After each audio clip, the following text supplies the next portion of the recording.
François Ozon, avec sa dernière production cinématographique, a choisi de s'attaquer à L'étranger d'Albert Camus. Alors, est-ce qu'on est sur un chef-d'œuvre du 7e art? Est-ce que les choix d'Ozon en termes de réalisation s'avèrent pertinents pour porter à l'écran ce que beaucoup considèrent comme un monument de la littérature? Et bah voilà, entre autres, le genre de questions auxquelles je me propose de répondre dans cette vidéo. Alors, je sais que le film est sorti il y a un peu plus d'un mois et tout le monde a eu le temps de publier sa critique dessus. À l'échelle d'internet, peut-être même qu'on l'a déjà oublié depuis longtemps. Néanmoins, personnellement, j'avais quelques commentaires à partager sur cette adaptation, et outre le fait que je vais la critiquer si je fais cette vidéo, c'est aussi pour apporter quelques éléments de compréhension, de réflexion sur le livre de Camus. Parce que, je vous l'avoue, je vais tuer le suspense tout de suite, l'adaptation d'Ozon me laisse un peu perplexe, essentiellement parce que j'ai l'impression que Meursault, le personnage principal, n'a pas été très bien compris. Cependant, avant d'en venir là, avant de parler de Meursault, je veux aborder un autre point, celui de la réalisation, ce qui me permettra au passage d'introduire le reste. Disons tout de suite une chose ici.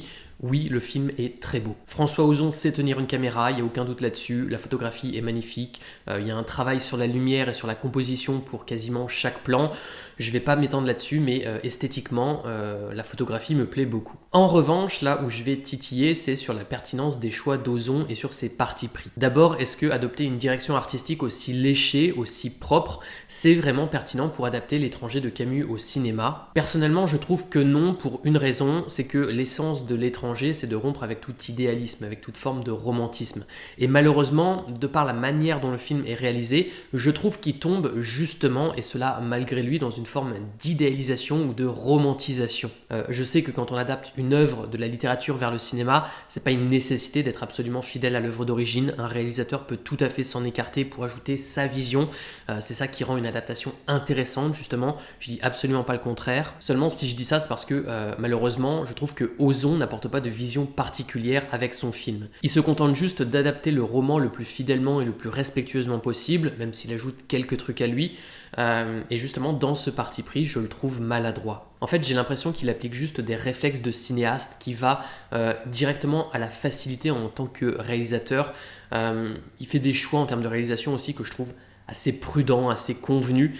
Et du coup, en fait, je suis pas convaincu par sa créativité et par ses choix. Et d'ailleurs, ça rend le film assez incohérent sur certains points. Par exemple, le film se revendique ouvertement anticolonial, mais en même temps, il adopte un point de vue extrêmement romantisé d'Alger. Bon, alors je précise pour bien faire comprendre ici, si je dis que le film a un côté anticolonial, c'est parce que Ozon en profite pour corriger, entre guillemets, un élément du roman qui a souvent été critiqué. En fait, dans L'étranger, on reproche parfois à Camus d'avoir invisibilisé les Algériens, puisque l'histoire ne met en avant que des Français, et surtout la victime est un arabe dont le nom n'est jamais cité. Bon, est-ce qu'il faut y voir là une forme de colonialisme masqué ou inconscient chez Camus?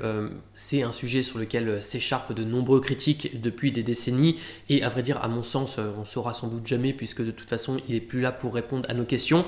Et du coup, je ne vais pas parler en son nom et faire des spéculations. Quoi qu'il en soit, c'est un reproche qui lui est fréquemment adressé. Et donc, dans son film, Ozon adopte a priori une approche anticoloniale un peu plus poussée que celle de Camus, et lui, il fait le choix justement de donner un nom à la victime. Et en soi, je suis d'accord avec ça, sauf que en fait, malheureusement, il fait ça, mais à côté, le film est tellement beau, il y a une esthétique tellement travaillée, qu'on dirait vraiment que la ville d'Alger, c'est un petit havre de paix pour les Français, une sorte de station balnéaire où il fait très bon vivre. Et ça, à mon sens, pour un film qui se veut anticolonial et moderne à ce niveau, je trouve que c'est pas du meilleur goût. En fait, je trouve qu'il y a une esthétique trop glamour dans ce film, et cette esthétique ne lui va pas. Les acteurs qui jouent Meursault et Marie parfois ressemblent plus à des mannequins de magazines de mode qu'à leur propre personnage. Alors, je précise, mais le problème, c'est pas tant leur apparence physique intrinsèque, c'est pas qu'ils soient beaux ou qu'ils soient moches, mais c'est qu'ils sont filmés pour paraître super beau. Notamment les scènes dans la mer en maillot de bain, quand on voit les abdos de Meursault, je trouve que ça ajoute une dimension sensuelle qui me sort de L'étranger. D'ailleurs, les scènes sur la plage où Meursault et Marie sont en maillot de bain au soleil, pour moi c'est typique de cette idéalisation, de cette romantisation que je trouve incompatible avec le propos du livre. Et qu'on s'entende bien, ce que je reproche, c'est pas de voir Meursault et Marie en maillot de bain, mais c'est la manière dont ces passages sont filmés. En fait, c'est trop beau, c'est trop sensuel, c'est trop onirique. Limite, ça donne envie d'aller se baigner avec eux. Et ça, c'est pas le sentiment dont je voulais être traversé en regardant L'étranger. Et même, j'ai envie de dire, c'est pas le sentiment que devrait susciter un film qui veut adopter un point de vue, entre guillemets, anticolonial. Donc bref, ce que je veux dire, c'est qu'à travers cette forme beaucoup trop travaillée, à travers cette réalisation beaucoup trop léchée, Pour moi, Ozon fait une sorte de contresens esthétique de l'étranger. Et j'ajouterais aussi à ça que, en fait, à la fin du visionnage, quelque part, je peux pas m'empêcher de penser que le film ressemble à une caricature de vieux films d'auteur. Notamment le personnage de Meursault. Alors, le truc qui est fidèle au livre, c'est qu'il est effectivement mutique. Par contre, ce qui est très pénible, c'est que le film passe son temps à nous le montrer en train de faire des regards ultra dramatiques et de fumer des clopes.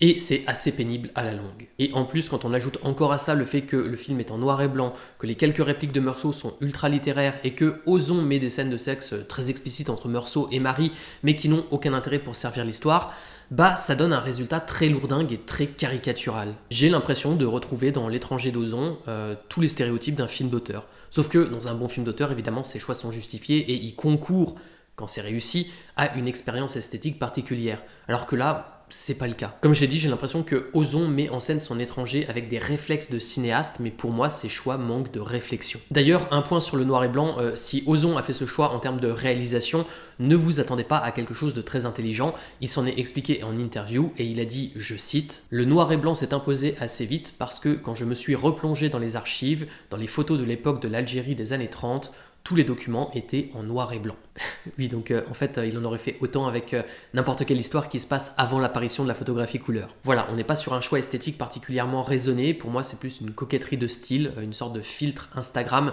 qu'on colle par-dessus l'image pour faire bien, mais c'est tout. Souvent, quand on pense au passé, on pense en noir et blanc. C'est idiot, parce qu'en fait, il y avait de la couleur à l'époque aussi, mais dans notre imaginaire, c'est en noir et blanc. Je trouve ça vraiment dommage ce qu'il dit ici, parce qu'il confesse là qu'il cherche pas du tout à bouleverser ses spectateurs, au contraire du livre, mais juste à confirmer ce qu'il pense déjà. Dans votre imaginaire, l'Alger des années 30 est en noir et blanc. Très bien, je me conforme à votre vision, je vous sers du noir et blanc.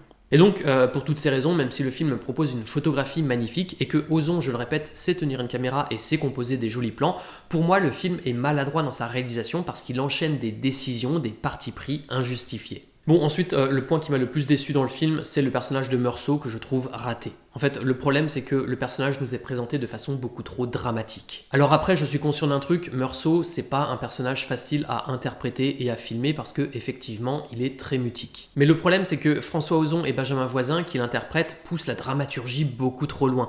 Et ce, pour une raison, c'est qu'à mon sens, ils n'ont pas totalement compris le personnage. Pendant 4 mois, j'ai essayé d'être le plus lourd et le plus sombre possible, en effaçant un peu la légèreté de vivre que je m'applique tous les jours depuis 30 ans. Et ça ferme beaucoup de portes, ça crée un truc assez étrange. Mais au moins ça permettait à ce que, quand j'arrive sur le plateau de François, je n'ai pas à jouer. Pour moi, Benjamin Voisin se trompe. Dans le livre, Meursault n'est pas lourd ou sombre, il est juste indifférent. Sa vie est une suite d'événements sans signification, il se sent pas investi d'une mission, il cherche pas à se transcender, et justement, pour cette raison, il vit avec une certaine forme de légèreté. Je pense que, en fait, Ozon et Voisin confondent peut-être la légèreté avec la frivolité, et la sécheresse du ton de Meursault dans le livre, en tant que narrateur, avec de la dramaturgie. Mais quoi qu'il en soit, je le répète, Meursault, c'est quelqu'un qui vit avec une certaine légèreté. Alors, je dis pas que c'est le type le plus léger du monde, mais il y a de la légèreté en lui, justement parce que, comme il se sent investi d'aucune mission qui ne donne pas un sens transcendantal à sa vie, il vit comme si les événements qu'il traversait étaient, quasiment anodin. Et d'ailleurs, ça, c'est quelque chose qui se retrouve, par exemple, dans l'Incipit du livre, qui est très connu, et dans lequel il confesse qu'il ne sait plus vraiment, quand sa mère est décédée. Malheureusement, dans le film, sans surprise, parce que c'est l'intention d'Ozon et de Benjamin Voisin, Meursault est toujours ultra lourdingue. On dirait qu'il porte le monde sur ses épaules, il passe son temps à fumer des clopes et à regarder dans le vide d'un air dramatique, comme s'il était plus profond que tous les autres, et ça le rend antipathique. Et c'est dommage parce que Meursault n'est pas un personnage antipathique normalement, et c'est pour ça que je regrette qu'il n'ait pas été incarné de façon plus détachée, de façon plus anodine. En fait, Ozon traite trop Meursault comme un personnage principal, et il en devient insupportable à cause de ça, là où il aurait gagné à en faire quelqu'un de plus normal qui se fond malgré lui dans son environnement. Je vais vous montrer un exemple qui cumule pas mal des défauts que je reproche au film. C'est une scène qui a servi à la promo. En fait, c'est le passage où Marie demande à Meursault s'il aimerait bien l'épouser. T'aimerais pas qu'on se marie? Ça m'est égal, si tu veux. Donc tu m'aimes? Je te l'ai déjà dit, ça ne veut rien dire. Pourquoi m'épouser alors? Parce que ça n'a aucune importance. Si tu le désires, marions-nous. Le mariage, c'est une chose sérieuse tout de même. Non. Je crois pas. En fait, ce que j'aime pas ici, c'est que Marie et Meursault, on dirait qu'ils sont pas dans le même film. D'un côté, l'actrice qui joue Marie livre une interprétation honorable, je veux dire, le personnage est plein de vie, la manière dont elle se comporte, ce qu'elle dit, c'est parfaitement vraisemblable, même si le texte est un petit peu littéraire et théâtral, elle le joue de façon presque naturaliste et ça passe bien. En revanche, la manière dont Meursault se comporte avec elle, c'est totalement ridicule. Là, en Meursault, je vois pas un homme qui pourrait la séduire. Je vois un casse-couille, je vois un rabat-joie qui joue au philosophe pour avoir l'air profond, mais il est juste chiant. Alors, j'en vois certains venir et qui vont justifier ça en disant bah c'est normal, c'est parce que Meursault c'est un étranger, donc il se comporte pas comme les autres, pour faire écho au titre. Mais là, je dis non, il faut pas prendre la lourdeur du personnage pour de la profondeur. Le fait que le personnage soit lourd, c'est une erreur, c'est une maladresse et ça dessert l'histoire. Et donc, à mon sens, cette interprétation ultra lourdingue de Meursault, elle vient à la fois de l'incompréhension du personnage, comme on l'a vu précédemment, mais aussi du fait que Ozon se veut parfois trop fidèle par rapport aux matériaux d'origine. Je vous lis le passage tel qu'il est raconté dans le livre pour vous expliquer mon point de vue là-dessus. Le soir, Marie est venue me chercher et m'a demandé si je voulais me marier avec elle. J'ai dit que cela m'était égal et que nous pourrions le faire si elle le voulait. Elle a voulu savoir alors si je l'aimais. J'ai répondu comme je l'avais déjà fait une fois que cela ne signifiait rien, mais que sans doute je ne l'aimais pas. « Pourquoi m'épouser alors ?» m'a-t-elle dit. Je lui ai expliqué que cela n'avait aucune importance et que si elle le désirait, nous pouvions nous marier. D'ailleurs, c'était elle qui le demandait et moi je me contentais de dire oui. Elle a observé alors que le mariage était une chose grave. J'ai répondu non. En fait, comme vous le voyez, dans le livre, l'essentiel de cette scène, comme beaucoup d'autres, est rapporté au style indirect. Et comme on est dans un roman, le style est littéraire. Et ça, c'est très important parce que ça signifie que les paroles sont rapportées par le narrateur et éventuellement qu'elles sont déformées par sa propre voix. Mais Ozon, lui, ce qu'il fait, c'est qu'il reprend les éléments qui sont formulés au style indirect dans le livre, sans les étoffer, sans chercher à les transposer pour le cinéma, comme si la scène s'était exactement passée avec ces mots-là. Et comme si le ton aussi sur lequel le narrateur la rapporte dans le livre était le ton sur lequel elle s'est effectivement déroulée. Et en fait, c'est pas forcément le cas. Et en fait, je trouve que Ozon a des difficultés à passer du style indirect du roman à un style direct pour le cinéma, à transformer le monologue intérieur de Meursault, qui est littéraire par essence, en des scènes qui rendent le personnage crédible quand on est non pas son confident dans un roman, mais un simple témoin, comme c'est le cas au cinéma. Parce que en fait, le film, même s'il adopte par moments le point de vue de Meursault, n'est pas exactement à la première personne. En fait, au cinéma, on est le témoin de l'histoire. Donc ce que je veux dire, c'est que artistiquement, passer du livre au cinéma, ça fait qu'on passe forcément de la première à la troisième personne. Du coup, à chaque fois que Meursault raconte quelque chose au style indirect dans le roman, ça demande un travail, ça demande une finesse pour remettre ça au style direct. Il faut passer d'une langue littéraire à une langue orale. Et là-dessus, malheureusement, je trouve que le film est à côté de la plaque. Ça, d'ailleurs, c'est vraiment un truc qui m'a déplu avec le film, c'est qu'il est parfois trop littéraire, surtout les répliques de Meursault. À mon sens, Ozon, encore une fois, veut beaucoup trop coller à l'œuvre d'origine. Mais comme je l'ai dit, L'étranger de Camus, c'est un roman, donc c'est normal qu'il ait un côté littéraire, que parfois il s'exprime avec poésie. Par contre, au cinéma, justement, il faut gommer ça pour que les personnages puissent s'ancrer dans leur médium. Enfin, je dis les personnages, mais en fait, le seul personnage qui pose souci dans l'interprétation, je trouve que c'est Meursault, parce que les autres, ils s'intègrent bien, justement, dans l'univers. Enfin, quoi qu'il en soit, pour en revenir à ce que je disais sur le côté trop littéraire du film, il y a une scène notamment qui est caractéristique de ça, c'est quand Meursault tue l'arabe. En soi, la scène est plutôt bien filmée et réalisée, je dirais que c'est peut-être même un de mes passages préférés du film. Seulement, Ozon ne peut pas s'empêcher de terminer la scène avec une voix off de Meursault qui lit un passage du roman comme pour accentuer la dramaturgie. Mais le truc, c'est que dans le livre, Camus écrit par exemple « C'est alors que tout a vacillé, la mer a charrié un souffle épais et ardent, il m'a semblé que le ciel s'ouvrait sur toute son étendue pour laisser pleuvoir du feu. » Bon, je sais plus si cette phrase précisément est dans le film, mais si c'est pas celle-là, c'en est une autre à peu près du même genre. Quoi qu'il en soit, comme vous le voyez, à l'écrit ça passe nickel et c'est très beau. Mais au cinéma, ça fait hyper intello de dire ça, ça fait très littéraire. Et c'est d'autant plus dommage que la scène du meurtre se suffisait à elle-même. Ça servait à rien d'ajouter ça ne fait que alourdir le passage. En fait, parfois j'ai l'impression que Ozon veut tellement coller au livre qu'il adapte pas l'histoire pour le cinéma, mais qu'il se contente de la recopier. Et comme il y a un changement de médium, il y a des trucs qui passent moins bien. Et c'est pour cette raison que j'ai envie de dire qu'un des plus gros défauts du film, c'est qu'il donne trop le sentiment d'admirer l'œuvre originale et son personnage principal. Meursault est beaucoup trop romantisé, il est présenté avec trop de dramaturgie. En plus, avant la scène du meurtre, Ozon met une tension dans la réal, il y a des musiques ultra dramatiques, des plans sur Meursault qui sont là vraiment pour dire « Regardez, il va bientôt se passer un truc ».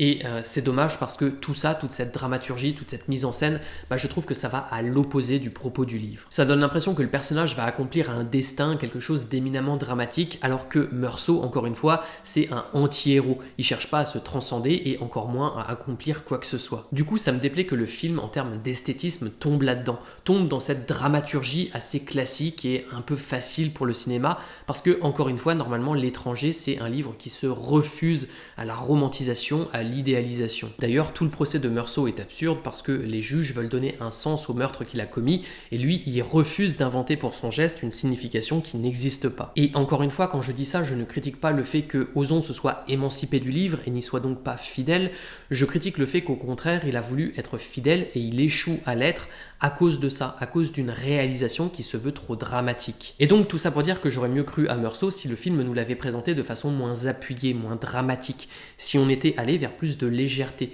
si on avait filmé les gestes de Meursault comme des gestes presque anodins. Comme je l'ai dit, je trouve que le film se veut d'un côté fidèle à l'œuvre d'origine, Ozon n'apporte aucune vision particulière, mais il s'avère souvent maladroit dans son parti pris, et les quelques passages où Ozon prend la liberté de s'écarter du roman pour ajouter des choses à lui sont non seulement parfaitement inutiles, mais en plus viennent plus abîmer l'histoire qu'autre chose. Par exemple, les scènes de sexe, elles ajoutent une sensualité qui n'a rien à faire là. Alors elles sont très bien filmées, c'est pas le sujet. En fait, le truc c'est juste qu'elles servent pas le propos du film. J'ai trouvé ça assez gratuit. Pour moi, ça n'avait rien à faire ici. Ou alors fallait les filmer autrement, peut-être de façon plus brute, mais en tout cas là, je trouve le rendu trop sensuel et la sensualité pour moi ça n'a pas sa place en fait dans cette histoire. Pareil, la première partie se fait sous forme de flashback. Je vois pas l'intérêt. À la fin du film également, il y a une scène qui n'est pas dans le livre, mais où Meursault rêve qu'il va se faire guillotiner et il voit sa mère. C'est totalement inutile. J'ai même trouvé que c'était une invention un peu grossière pour le coup. En fait, le seul ajout que je comprends, c'est d'avoir donné un nom à l'arabe qui est tué, même si c'est plus une décision morale que artistique, je pense. Ceci dit, de ça, il découle peut-être quand même un truc qui est bien. En fait, c'est quand, pendant le procès de Meursault, la sœur de la victime vient voir Marie et lui dit en fait mais il n'y en a que pour votre français, personne ne s'intéresse à mon frère. Ça, j'ai trouvé que c'était bienvenu parce que ça aide à souligner l'absurdité du procès, dans le sens où en fait on parle plus du fait que Meursault en fait il n'a pas pleuré sa mère que du fait qu'il ait tué quelqu'un. Mais en tout cas, pour le reste, les innovations de François Ozon sont pas spécialement intéressantes. Le film fait 2 heures pour un livre aussi court que L'étranger, c'est déjà beaucoup, et il n'y avait pas besoin d'aller encore ajouter des trucs, surtout si c'était pour faire ce qu'il a fait. J'y pense aussi, mais un autre truc qui m'a déplu avec Meursault, c'est la scène de l'aumônier à la fin. Avant son exécution, Meursault reçoit un aumônier dans sa cellule et il pète un câble contre lui. C'est une scène très forte dans le livre, sauf que ici dans le film, je trouve que la scène fait un peu exercice de style de théâtre pour Benjamin Voisin, peut-être encore une fois parce que le texte est quand même très littéraire et colle un peu trop au roman. Paradoxalement, je pense que pour bien ressembler au roman, il aurait fallu parfois s'émanciper un petit peu du livre. Enfin bref, conclusion, j'arrive pas à croire au Meursault de Ozon et de Voisin. Après par contre, je précise, mais les autres personnages, je les aime bien. Rebecca Marder en Marie, on y croit totalement. Pierre Lotin en Raymond, pareil, je trouve que l'interprétation est très juste. Mais Meursault, je suis désolé, j'y arrive pas. Et pourtant, je trouve que le rôle va bien à Benjamin Voisin. C'est juste que je suis pas d'accord avec ce qu'il en fait. Bon, après, quoi qu'il en soit, j'ai vu qu'Ozon, dans une interview, avait dit qu'on est tous, finalement, en tant que lecteurs de L'étranger, des metteurs en scène possibles pour cette histoire. Et je suis d'accord avec lui. À chaque lecteur, son expérience de lecture et éventuellement sa vision du roman. Néanmoins, il n'empêche que j'ai pas été convaincu par cette adaptation qui se résume pour moi à un mot. On a là une version kitsch de L'étranger. J'entends par là une version à peu près fidèle à première vue. Mais en fait, dès qu'on y prête attention, on se rend compte que le film souffre de pas mal de maladresse, au point finalement de ressembler par certains aspects à une certaine caricature de film d'auteur. Et en même temps, sous ces airs où il veut coller à l'œuvre d'origine, en fait, je remarque certaines petites trahisons qui sont plus des maladresses que des trahisons volontaires. Et encore une fois, c'est quelque chose que je trouve dommage. Bref, pour moi, on est sur une adaptation assez timide, anecdotique, une sorte de produit dérivé du roman, dans le sens où le film échoue à devenir une œuvre à part entière. Cependant, même si cette adaptation ne m'a pas convaincu, est-ce si grave que ça ? Heureusement non, et comme Camus l'écrit dans L'étranger, je vous cite là ma phrase préférée du livre, « J'avais vécu de telle façon et j'aurais pu vivre de telle autre, j'avais fait ceci et je n'avais pas fait cela, je n'avais pas fait telle chose alors que j'avais fait cette autre, et après. » Dans le fond, ce film est une chose au lieu d'en être une autre, et alors ?